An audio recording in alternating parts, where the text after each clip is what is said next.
You're listening to Skeptoid. I'm Brian Dunning from Skeptoid.com. A dingo ate my baby. Welcome to the show that separates fact from fiction, science from pseudoscience, real history from fake history, and helps us all make better life decisions by knowing what's real and what's not. In 1980, an incident took place which, over the decades, would come to be regarded as Australia's most infamous case of miscarried justice. Simultaneously, and very oddly, it introduced a comedic phrase into the pop culture lexicon. This bizarre juxtaposition of tragedy and comedy casts an eerie light over this famous story, which many people outside Australia might not know anything about. A young couple, Lindy and Michael Chamberlain, was camping at the famous Uluru, then called Ayers Rock, in the middle of Australia. One night, other campers heard Lindy shout something like, "A dingo ate my baby," or "A dingo took my baby," and it became clear that their 2-month-old baby daughter, Azaria, was missing. Police were summoned, but tiny Azaria was never found, and comedians had a new catchphrase. Why? I have a long-standing policy of not doing episodes that exploit tragic deaths. There's little point anyway. It's not like I'm going to do 1 week of documentary research and uncover some truth that the police missed for decades.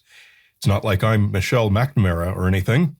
I'm making a slight exception in this case, because we're not here to talk about the death, but about a popular phrase and how it ended up as a familiar one in pop culture.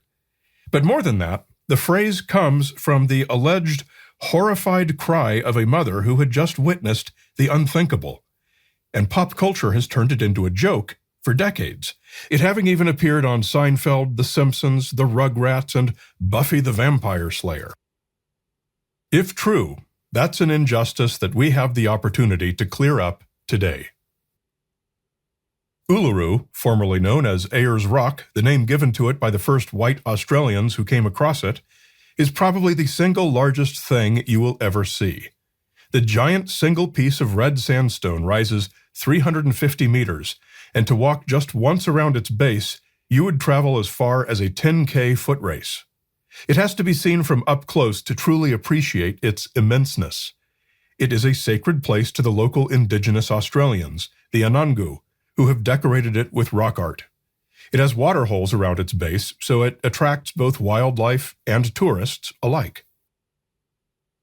A dingo is a medium-sized, lean canine with a bushy tail, pointed ears, short fur, and typically displays a reddish or sandy coat color. They're more active at night than during the day, and may travel alone or in small packs. The dingo is very much a dog. Its trinomial name is Canis lupus dingo. So its closest relatives are the gray wolf, Canis lupus lupus, and the domestic dog, Canis lupus familiaris, and some 30 or so other subspecies. They're all much more closely related to each other than any of them are to a coyote, the jackals, the foxes, or other wild dog species like the Ethiopian wolf or the African wild dog. So a dingo can reproduce with regular domestic dogs without any problem. And although this does happen, it's surprisingly rare. A 2023 study conducted at the University of Sydney tested the DNA of 307 wild-caught dingoes. The vast majority were pure dingoes, with no dog DNA markers at all. Of those few that did have them, 0 were 50-50 hybrids. Their dog ancestry was probably from a great or great-great-grandparent.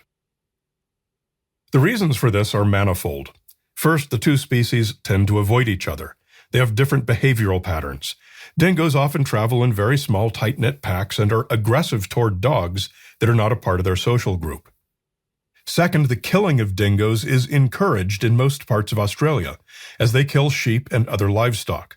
So human intervention keeps them away from those areas. The exceptions are the conservation areas. Especially in agricultural parts of the country, there are still bounties on them, which are increasingly controversial, as well as trapping and poisoning. Dingo fences are used to keep dingoes away from such areas so they don't get the physical opportunity to interact with dogs. And when we say dingo fence, we mean fencing on an Australian continental scale. The longest stretches 5,614 kilometers and seals off the entire southeastern part of the country. In 1980, Uluru was inside what was then called the Ayers Rock Mount Olga National Park, since renamed to its original Anangu name, Uluru Kata Juta. As a national park, conservation and wildlife management were practiced, so there was no culling of dingoes.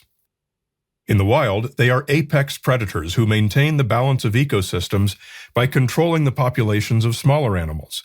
This reduces overgrazing and aids in the regrowth of vegetation, which in turn supports various other species. They also control the numbers of smaller predators like foxes and cats, thus contributing to the biodiversity of native birds and small mammals, and improving the overall health of the ecosystem. Thus, dingoes were left alone by park management. On the fateful night, the Chamberlains were sitting around a campfire with a group of people. Lindy got up to go check on Azaria, asleep in the tent. Everyone present heard her scream. She screamed that it was a dingo she saw leaving their tent, shaking its head and padding off into the brush, though whatever it carried in its mouth was obscured by the darkness and the dingo's silhouette. Everyone scrambled to find baby Azaria. Other campers, police, trackers, both white and indigenous Australian. Blood was found everywhere in the tent. The Chamberlains, meanwhile, were inconsolable and out of their minds with grief and horror. But days passed, and there was no good news. Nothing found, except the blood. Police, meanwhile, had to consider every possibility and searched both the bush and the Chamberlains' vehicle. After about a week, baby Azalea's jumpsuit was found 4 kilometers away, soaked in blood about the neckline. This is consistent with how predators typically kill their prey, with a quick and strong bite force on the neck and carotid arteries. It is also consistent with the wounds left by a murderer who cuts a person's neck, and that possibility is just as consistent with the findings of forensic experts who detected traces of blood on the seats of the Chamberlain's car. Lindy Chamberlain found herself on the defense stand in a murder trial. Defense witnesses, mostly the other campers who had been present, all said they believed her claim that a dingo had taken the baby. But prosecutors had managed to piece together a competing narrative. While the campers were all being jolly at the campfire, Lindy got up quietly to, quote, check on Azaria. She picked up the baby, quietly carried her into the car, then slit her throat, catching most of the blood on the jumpsuit, but spilling some onto the seats. Why on earth would she have done this? The prosecutors had a suggested motive. The Chamberlains were Seventh-day Adventists. Therefore, Lindy must have murdered Azaria in some fanatical religious ceremony. The prosecutors also claimed, falsely, that the name Azaria means sacrificed in the wilderness. In fact, it simply means helped by God, or could also just be a nice name that her parents liked. Lindy was found guilty of having murdered Azaria and was sentenced to life in prison. Her husband, Michael, was convicted of being an accessory after the fact and was given a suspended sentence. A year later, the convictions were appealed, but the appeals were rejected. A year after that, the convictions were appealed again on different grounds, but those appeals were rejected as well. It seemed that Lindy Chamberlain would spend the rest of her life in prison. When dingoes breed, they raise the pups in dens. These dens can be just about anything: a hollow log, a burrow abandoned by some other animal, or a natural cave.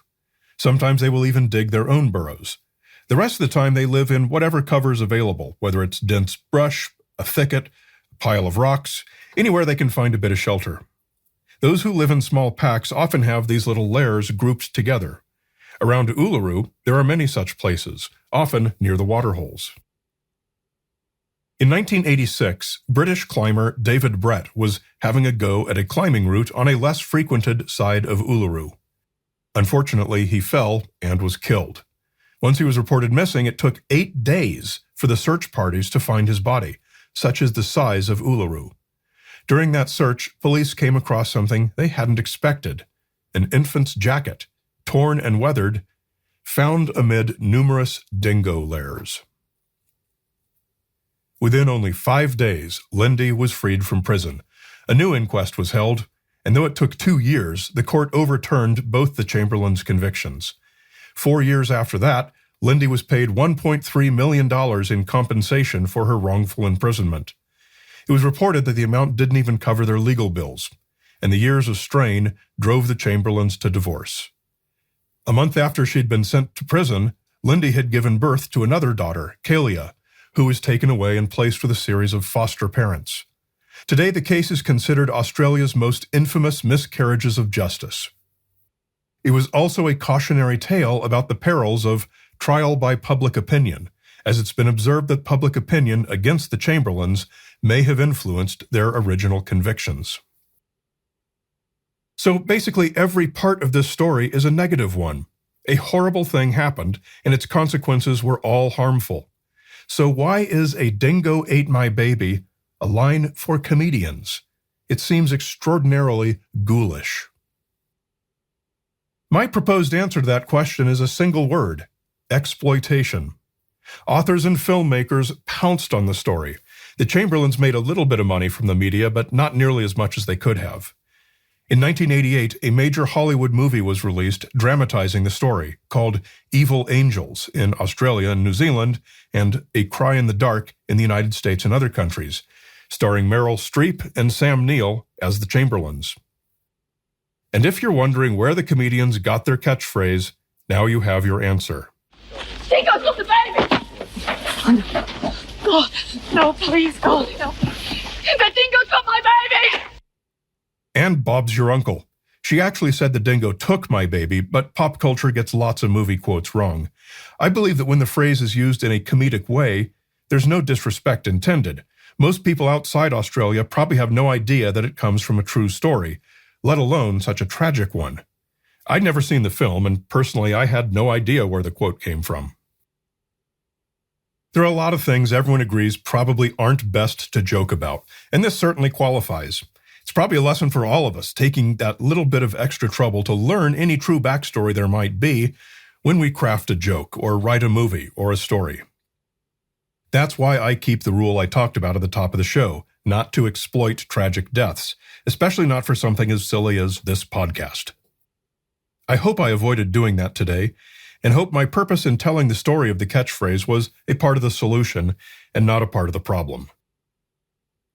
Now that we know what had just happened to Lindy Chamberlain when she shouted what she did, it is clearly monstrous to make fun of it. It demonstrates the opposite of empathy. But take even the most far-gone flat earther. Nothing is learned from making fun of them. Doing so adds nothing to you. But being empathetic toward them, to learn what drives the belief, to learn what made them adopt the belief, to learn how they see the world through the lens of this belief, all of that makes you a wiser person. And truly listening to their story validates them. Showing empathy is a win-win scenario. We continue with more on how and why to tell a story like this one in the ad-free and extended premium feed. To access it, become a supporter at skeptoid.com/gopremium.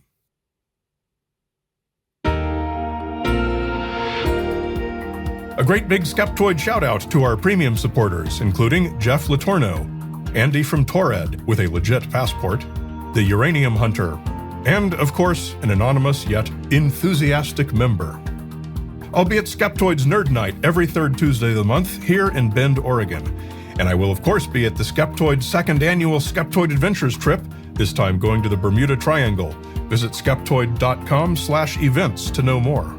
And I'll also be at the one-day overnight trip following that, which is in Florida and is open to anyone whether you went on the Bermuda Triangle event or not. Come watch and see if I get eaten by an alligator. Skeptoid.com/events. And did you know you can have Skeptoid come to you? I love doing live shows, either at meetup clubs, university groups, and conferences. I can show one of our movies like science fiction. I can do a live podcast, or just give one of my popular presentations. For more information, come to skeptoid.com and click on Live Shows.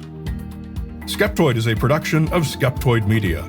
Director of Operations and Tinfoil Hat Counter is Kathy Reitmeyer. Marketing Guru and Illuminati Liaison is Jake Young. Production Management and All Things Audio by Will McCandless. Music is by Lee Sanders. Researched and written by me, Brian Dunning. Listen to Skeptoid for free on Apple Podcasts, Spotify, Amazon Music, or iHeart. You're listening to Skeptoid, a listener-supported program. I'm Brian Dunning from Skeptoid.com.